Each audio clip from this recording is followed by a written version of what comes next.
Cześć, muszę wam się przyznać, że był jeden temat od dłuższego czasu, który chciałem bardzo przygotować, bardzo wam pokazać, szczególnie dlatego, że ja jestem graczem komputerowym. Tak zaczynałem swoją przygodę właśnie z pojęciem gier, czyli głównie granie na komputerze.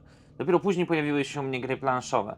Dlatego, tak jak już wielokrotnie wspominałem, wszelkie maści tytuły, które bazują na grach komputerowych, przykuwają moją uwagę i staram się wam je pokazywać w miarę możliwości, ewentualnie podzielić się swoim zdaniem na temat tego, co uważam o takiej grze. Jednak tym razem znalazłem coś innego, coś, co jest takim jakby pomostem między grami komputerowymi a grami planszowymi, tylko tutaj właśnie naciskiem na to, że pomostem dla tych graczy komputerowych. A mianowicie jest to taki trochę sporawy klocek i nazywa się to Teburu. Ledwo mnie za tego widać. Więc ja jestem Cyprian. Zostańcie, żeby dowiedzieć się więcej. Podoba Ci się to, co robimy? Wesprzyj nas na Patronite i pomóż nam tworzyć więcej, bo z nami wiesz, co jest grane.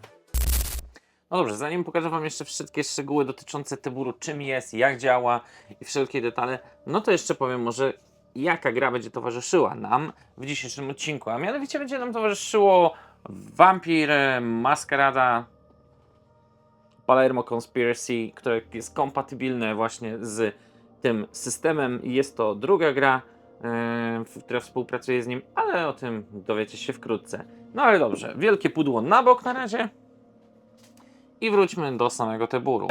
To jest całkowicie osobny produkt. Trzeba to zaznaczyć, że firma Explored, która odpowiada za powstanie tego systemu, traktuje to jak nie jedynie produkt jednorazowy, ale bardziej jako usługę. Więc w tym wielkim pudełku znajdziemy matę. To jest taka plansza gruba z czujnikami, którą rozkładamy. Dodatkowo mamy też taką specjalną nasadkę, dzięki której możemy ładować kości, bo kości również tutaj będą współpracowały z całym tym systemem. Konieczne jest również pobranie dedykowanej aplikacji do konkretnej gry, w którą będziemy się zagrywać. W tym wypadku będzie to akurat Vampir. I po uruchomieniu całej aplikacji przechodzimy krok po kroku z sparowaniem naszego systemu z tabletem. Podajemy czy to będzie jedno urządzenie, czy będzie ich więcej na zasadzie urządzenia głównego sterującego, czy to będą urządzenia kontrolujące. Ze swojej strony postaram wam się pokazać te wszystkie kroki po kolei, jak to przebiega i sami zobaczycie, że jest to naprawdę banalnie proste, żeby mieć tak naprawdę przygotowany system już do kompatybilnego działania z wybraną przez nas grą.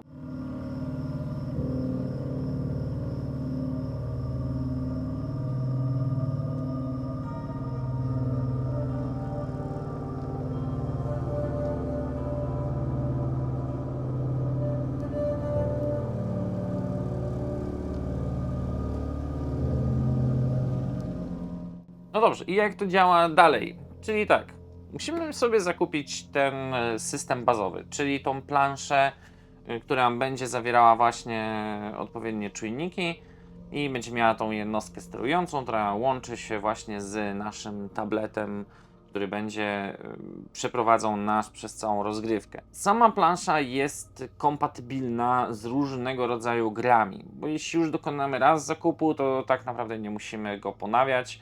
Wystarczy nam, że mamy ten jeden system i możemy tak naprawdę wymieniać gry, które będziemy umieszczać na nim, na tej planszy, bo każda gra ma swoje komponenty. O nich powiem wam troszeczkę później. I tak naprawdę zmieniając gry, mamy cały czas kompatybilny system pod różne rozgrywki. Wiem, elektronika, od razu nachodzi pytanie, a co jak mi się to popsuje?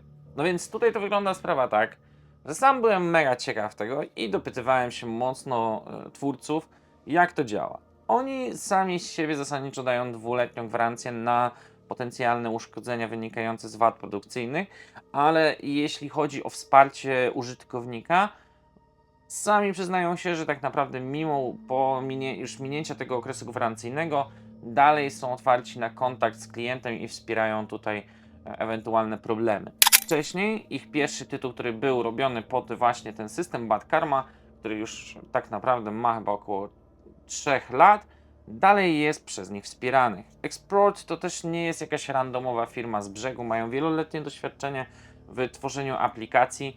Również tak naprawdę mają na przykład w saporcie u siebie aplikację stworzoną dla firmy Clementoni, którą nadal wspierają od 10 lat, stanowią support dla tej wcześniej wymienionej firmy.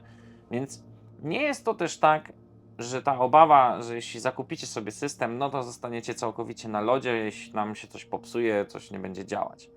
Więc firma jak najbardziej tutaj wspiera to, co dla mnie uważam jest na duży plus, chociaż wiadomo, chciałbym to zobaczyć z polskim logiem.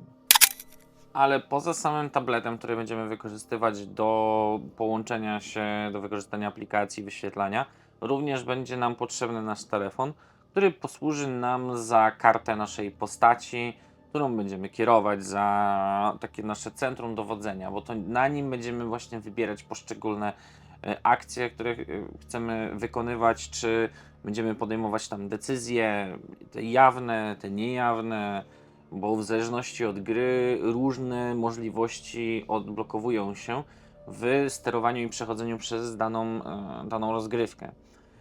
O czym Wam za chwilkę opowiem w przypadku tutaj Vampira, jak to wyglądało i jak to szło dalej. No dobrze, ale przejdźmy do samego Vampira. Tu mamy możliwość zagrania od 1 do 4 graczy, ale grając tutaj niezależnie od ilości osób będziemy kierowali wszystkim pełną grupą czterech bohaterów, którzy mają różne umiejętności. Każda z wybranych postaci ma swoją kartę, w której ma statystyki, swoje umiejętności, kontroluje tutaj całkowicie wszystko osobno. I to wszystko mamy właśnie w telefonie w ramach naszej tutaj informacji o postaci. Czym jest Vampir Palermo? Palermo jest semi-koopem, bo pomimo tego, że oczywiście staramy się kooperować, żeby rozwikłać zagadkę zniknięć, które się dzieją w Palermo, bo zostaliśmy specjalnie wysłani jako Archoni, żeby zobaczyć co się dzieje i postarać się rozwikłać tajemnice, to również w trakcie rozgrywki będziemy mieli przypisywane swoje własne cele, które będą wpływały nam na pozyskiwanie punktów i pozyskiwanie tutaj środków, zasobów do rozwikłania całej tej zagadki, czy rozbudowy poszczególnych lokacji. I to całkowicie będzie wpływało na wynik nasz na sam koniec, bo na sam koniec faktycznie będzie tej całej kampanii będzie wybrany zwycięzca, który utrzymał w trakcie trwania całej rozgrywki najwięcej odpowiednich punktów. Ja muszę Wam przyznać, że to jak to jest wykonane w środku, czyli wchodzimy w cały ten świat, mamy pełną lektorkę wykonaną, fakt, no na razie jest to po angielsku, ale mam dla Was ciekawostkę, więc poczekajcie i wysłuchajcie mnie do końca. Każde przemieszczenie się naszej postaci to jest odgłos na przykład tupania nóg czy cokolwiek. Jeśli wyskakuje jakiś potwór, to mamy efekty dźwiękowe dodatkowe i całość, wszystko wypływa z naszego tabletu, dodając tej całej imersji z tym produktem. Będziemy słyszeć zmiany w muzyce, zmiany otoczenia. Naprawdę dawno tak świetnie się nie bawiłem, gdzie właśnie gra dodawała tego całego klimatu, tej całej otoczki. No dobrze, powiedziałem tutaj, że jest pełen voiceover, czyli mamy pełną lektorkę, pełne tłumaczenie i wszystkie dialogi są odczytywane. No, niestety po angielsku. Tekstu polskiego w środku na chwilę obecną również nie ma, ale tutaj twórcy wychodzą naprzeciw, bo mają zgłoszenia faktycznie z Polski i starają się wyjść oczekiwaniom, żeby jednak ten produkt u nas też był dostępny. I zaproponowali dwa rozwiązania. Pierwszy, taki mógłbym powiedzieć klasyczek, czyli 150 wspierających i w tym momencie odblokowywany jest polskie tłumaczenie. Oni tłumaczą i będą przenosić całość. To, że tutaj w aplikacji będziemy mieli język polski. Nie będzie to wymagało przedrukowywania czy tak naprawdę tworzenia na nowo jakichś komponentów, bo całość jest tutaj niezależna językowo, a tylko w samej aplikacji znajdują się teksty, które będą nas przeprowadzać przez całą tą rozgrywkę. Co ważne, nie ma też tutaj takiej do końca klasycznej instrukcji. Ja oczywiście w wersji demonstracyjnej takową posiadałem, ale w wersji docelowej, która trafia do wspierających, tej instrukcji nie ma. To gra będzie miała tutorial sobie zbudowany, który przejdzie nam krok po kroku po poszczególnych mechanikach i opowie, jak gra działa, jak mamy w nią grać i jak tutaj poruszać się i stopniowo zanurzać się w tym świecie. No i tak jak wspomniałem, pierwszy próg 150, tylko tłumaczenie. Ale no tu uważam, że to jest nie lada gratka i jak to usłyszałem, to sam powiedziałem, no panowie, to jest coś. Bo od 250 wspierających wydawca zobowiązał się, że zrobi pełną polską lektorkę. Rozumiecie, co to znaczy? Nie wstęp i koniec, tylko grając w grę, która jest naprawdę moim zdaniem niemała, mająca masę lokacji, po których będziemy się przemieszczać, odkrywać zagadki, będziemy mieli głos lektora, który nam odczyta tą historię, modulując cały ten głos i dając nam dodatkową jeszcze imersję tego, co się dzieje w trakcie tej rozgrywki. No, chciałbym to zobaczyć. Szczerze chciałbym. I uważam, że ruch ze strony firmy Explore jest naprawdę bardzo ciekawy, bo ja już sam niejednokrotnie powtarzałem to, chociaż jestem świadom, dlaczego tak jest, że ja bym sam chętnie dopłacił te 100, 200, żeby mieć tą pełną lektorkę. Tylko, no wiadomo, bądźmy realistami, ilość kopii, które są sprzedawane na rynku polskim, nie równają się tym zagranicznym w języku angielskim i jednak wykonanie takiej pełnej lektorki to są duże nakłady dla danego wydawcy i no, dużo zachodu. Dlatego szapoba i życzę powodzenia, żeby cel został osiągnięty. No dobrze, ale przejdźmy dalej, jak wyglądała nasza rozgrywka w Vampire Palermo Conspiracy. Ogólnie sterowanie i przechodzenie tutaj, kierowanie postaciami, nie zauważyliśmy, żeby były jakieś drastyczne błędy czy problemy z wykrywaniem postaci przez czujniki. Gdzieś staraliśmy się przetestować to, jak to działa, czy właśnie jest problem jakiś z przemieszczaniem, czy ewentualnie jesteśmy w stanie temu jakoś zaradzić bez problemu. Każdy kafelek, każde pole ma taką czerwoną plamkę, kółeczko, na którym umieszczamy naszą postać i system wyłapuje, że wskazana przez nas postać, która obecnie jest aktywna, przechodzi do danej lokacji i może wybierać z akcji dostępnych, które ma w grze.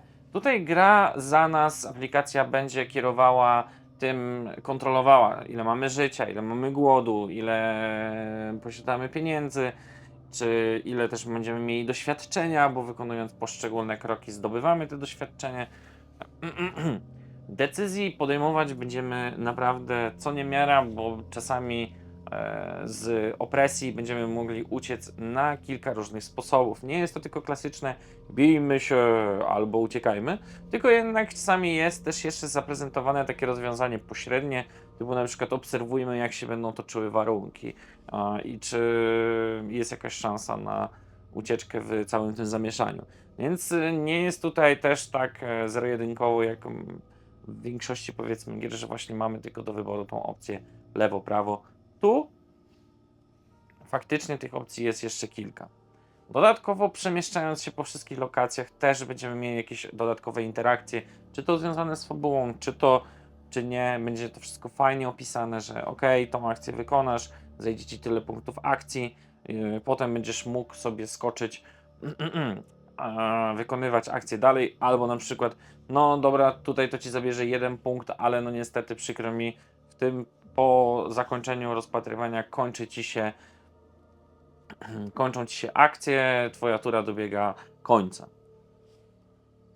Oprócz tego w całej rozgrywce, jak będziemy przechodzili przez te tury wroga i tury nasze, w Vampirze będziemy mieli też opcję wynajmowania najemników takich, którzy będą nam pozwalali wykonywać pewne ruchy w trakcie fazy dnia, kiedy to my musimy się ukryć do naszych kryjówek, żeby nie zostać spalonymi przez słońce i w tym momencie możemy podnająć, żeby jakieś akcje dodatkowe zostały wykonane przez tutaj takich pomocników NPC, a my w tym czasie oddajemy się tej części aktualizacji naszej kryjówki, bo możemy ją rozwijać, poświęcając odpowiednie koszty, które są wymienione w samej aplikacji. Widzimy, że możemy na przykład poświęcić 2 czy 3 zł, żeby ulepszyć ten budynek i mamy kilka wariantów możliwych do wybrania.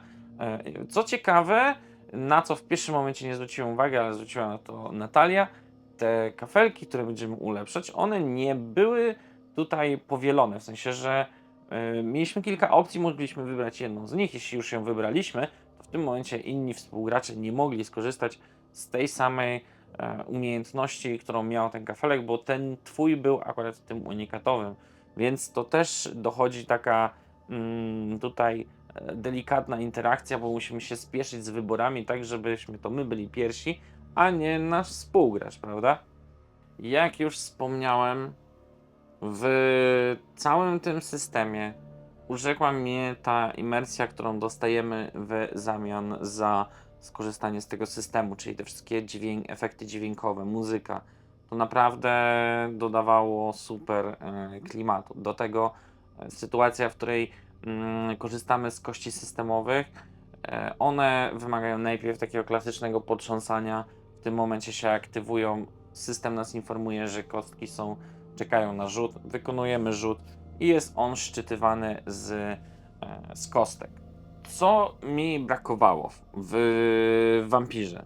W Wampirze brakowało mi takiego dziennika, w którym miałbym spis ostatnich dokonywanych decyzji, jakichś kwestii dialogowych, żeby w razie potrzeby, jeśli mamy w trakcie dyskusji podnoszony termin tutaj jakiejś rozmowy i dogadywanie się, to, że jednak jesteśmy w stanie sobie to delikatnie przypomnieć, jakie decyzje podjęliśmy, w jaką drogę poszliśmy, żeby jednak nie było właśnie tak, że no, nie pamiętamy i nie jesteśmy w stanie sobie przypomnieć i jakimś tam naszym głosowaniem po prostu idziemy w ciemno, bo nie uważaliśmy i nie dobrze się wsłuchaliśmy w treść i musimy podjąć jakąś samodzielną decyzję, żeby progresować i kontynuować w scenariuszach. Słuchajcie, nie będę przedłużał, nie chcę was zanudzać, bo no ja jestem zauroczony tym produktem. Miałem olbrzymie oczekiwania.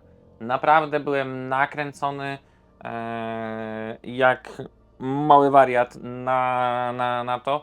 Nie będę wam ukrywał, nie będę wam ściemniał. Łaziłem jak upierdliwy typ za tym wydawcą. Mówię, dajcie mi to pokazać, ja chcę to ludziom pokazać, bo po prostu to ocieka przygodą, to ocieka klimatem. Te wszystkie imersyjne rzeczy, które są nam serwowane, czy te efekty dźwiękowe, czy dopasowywanie się muzyki, czy zarządzanie nawet i kierowanie naszą postacią właśnie na tym w telefonie, gdzie mamy wszystkie informacje dotyczące naszej postaci, no jest naprawdę świetne. I muszę wam przyznać też, że trochę staraliśmy się popsuć tą grę, czyli nie no, wychodzić z aplikacji, wracać do niej, jakieś tak dokopać jej, po ludzku jej dokopać. I nie udało się nam, mimo że aplikacja też jest w wersji demonstracyjnej. To mimo wszystko świetnie to działało i przyniosło nam masę zabawy. No niestety, ale krótkiej. Liczę, że szybko się to zmieni. No cóż, z mojej strony to już wszystko. I przypomnę wam na sam koniec, 150 wspierających będzie tłumaczenie, 250 będzie pełna lektorka. I myślę, że właśnie o tą pełną lektorkę warto tutaj zawalczyć, bo może to otworzy drzwi i pokaże, że jest sens robienia takich pełnych lektorek nie tylko w takich, powiedzmy, kampaniach wspieraczkowych, ale częściej, żeby to mogło się może stać jakimś, powiedzmy, standardem. Takie by miałoby marzenie. Czasami marzenia się podobno spełniają, prawda? No cóż, spokojnego dnia, wieczoru. Bawcie się dobrze. Do następnego. Jeśli chcesz być na bieżąco z grami planszowymi, zajrzyj na naszego Facebooka i YouTube'a, stronę www.planszoweniusy.pl. Czekają tam na Ciebie recenzje, nowinki i inspiracje. Podoba Ci się to, co robimy? Wesprzyj nas na Patronite i pomóż nam tworzyć więcej, bo z nami wiesz, co jest grane.